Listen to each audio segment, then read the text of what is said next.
good morning. Welcome back to my channel. For today's video, we are going to hold a review another sexy lingerie.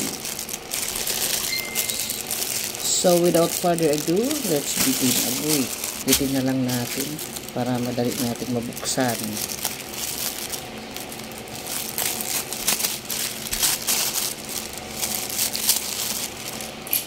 Ayan po. Wow. Oh, nice. Oh, ang ganda. Ay, grabe. Back view po ito. Ang ganda. Wow. So sexy at see-through. This is bikini. Look at this. Ang beauty. Yan nakalagay, oh. 38 yan yata. Yan, oh. Ewan ko ba kung ano yan. Ayan, oh. Ang ganda. Wow na wow. Look at this. Wow. So, tingnan natin yung kanyang stretch. Ayan. Firm naman siya. Maganda naman siya. Ganda, oh. Tingnan natin yung kanyang tahi. Wow, nice. Tingnan mo naman. Beautiful. Good quality. Ito yung pinaka-back view niya. Ganyan. Ang sexy nito kapag sinuot mo ito. Wow. Ganda, oh. Ang ganda ng style. Very see-through. Tapos yung tahi niya dito, wow. Ayos.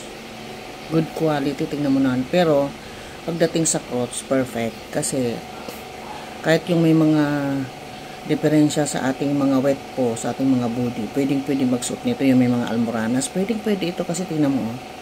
Safe na safe yung ating private part. At saka hindi siya pong panty. Pero, sexy siya. And, elegant, very nice quality, oh. Ang ganda, grabe sa ganda, oh.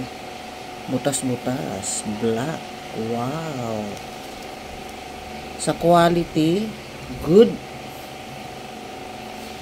Ayan, at dito sa crotch, meron siyang lining na cotton na talagang perfectly na safe ang ating private part. Di tayo makikita even na ito ay see-through. Sa tahi naman dito, oh, sa overlock, wow, ang ganda. Beautiful. Kaya lang din natin mabasa dahil sulat ng pagka-inchik. Di ko alam paano yun. Bahala siya sa life niya. Bahala na kayo sino marunong magbasa dyan. Ayan, ang ganda, oh. Nice. Lace itong dito. Itong sa body. Ay. Dito sa back. Lace po siya. Ganyan. Very see-through. Napakaganda naman ng pagka-lace. At meron siyang embroidered na design na ayan, oh, na bulaklak. Oh, flower, oh. Ang ganda. Yan yung back view niya, oh. Wow! At ito naman ang front view. So, ito yan. Nice, oh. Tingnan mo yun, oh. Ayan, oh. Yan yung sa ilalim, oh. Wow! Good. Beautiful. So, kapag i-rate natin ito ng 1 to 10, bigyan natin siya ng perfect 10 because the quality is so good. The style, sexy. And the material, good na good. So, that is for today for our sexy see-through bikini panty. Thank you for watching. Bye-bye.